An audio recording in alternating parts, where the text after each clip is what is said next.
Divya Hindi news, लोकशाही का मजबूत आधार स्तंभ।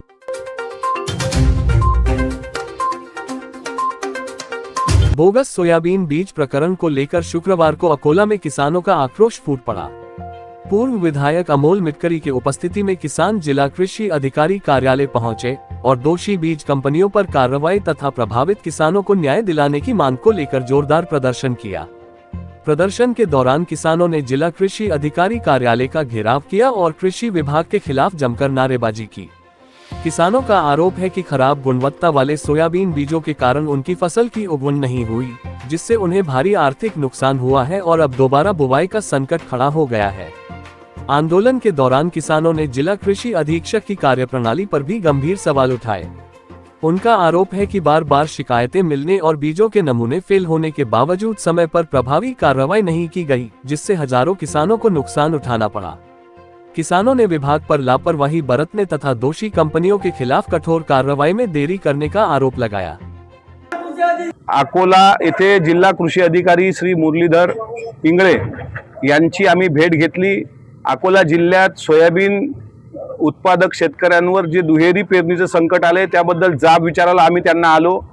जाब आम्ही ज्या कंपन्याचं बियाणं उगवलं नाही त्या उगवण क्षमतेवर आमचं प्रश्नचिन्ह आहे आणि तशा उगवण क्षमता असलेल्या कंपन्यांना जर मागच्या वर्षी 25-26 मध्ये तुम्ही तक्रारी दाखल करून त्यांना न्यायालयीन प्रक्रिया त्यांची सुरू असेल तरी त्यातल्या बऱ्याच कंपन्यांना जर यांनी यावर्षी बियाणं विक्रीचा अधिकार दिला तर याचा अर्थ कंपन्यांशी यांचा आर्थिक गैरव्यवहार झाल्याचं माझं स्पष्ट मत आहे। ओसवाल कंपनीच्या तक्रारी आहेत, अवंतिका कंपनीच्या तक्रारी आहेत, केडीएमच्या तक्रारी आहेत, अंकुरच्या आहेत, ईगलच्या आहेत। ह्या ज्या काही कंपन्यांच्या तक्रारी होत्या वास्तविक यावर्षी या सील असायला पाहिजे होत्या, पण यांनीच यावर्षी बियाणं हे केलं।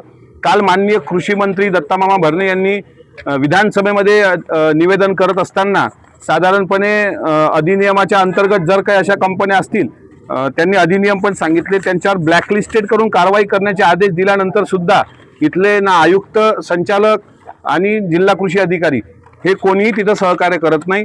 त्यामुळे आम्ही त्यांना आता ताळेबंद करून म्हणजे तिथं जर काय आता उद्रेक झाला असता शेतकऱ्यांच्या भावनेचा, काही तोडफोड झाली असती तर एफआयआर शेतकऱ्यांवरच केला असता। पण आता हे शेतकऱ्यांच्या शेतातलं बियाणं उद्ध्वस्त झाल्यानंतर सुद्धा जर ते इतके निगरगट्ट असतील, एसीत बसून 2-2 तास तिथे तत्वज्ञान झाडत असतील तर त्यांच्यावर बियाणे अधिनियम 1968 आणि 1982 अंतर्गत जे काही कारवाई त्या कंपन्यांवर करण्यासंदर्भात कृषी मंत्र्यांनी निवेदन केलं त्याची अंमलबजावणी जर कृषी विभाग करत नसेल तर हे या सरकारच्या कृषी विभागाचं फेल्युअर आहे।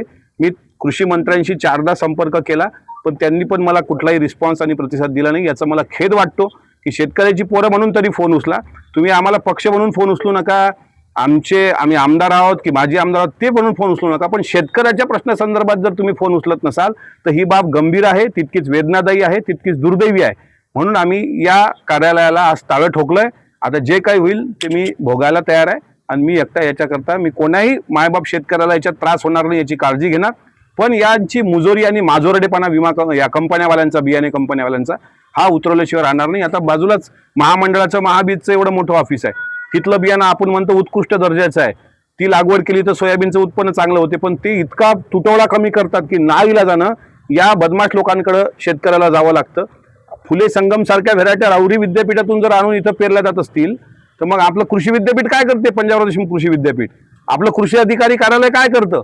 हे आपल्या अकोला जिल्ह्याच्या प्रशासनाचं फेल्युअर आहे आणि याचं मला दुःख वाटतं आणि शेतकऱ्याला न्याय भेटण्याकरता ही आता आम्ही लढाई याही पुढे तीव्र करायचं काम पडलं तर आम्ही ते नक्की करू। झाले पाहिजे, यांच्यावर एफआयआर झाला पाहिजे अशी आमची मागणी आहे। आप देख रहे हैं दिव्य हिंदी न्यूज, आपके परिवार को रखे जागरूक और आपको एक्टिव।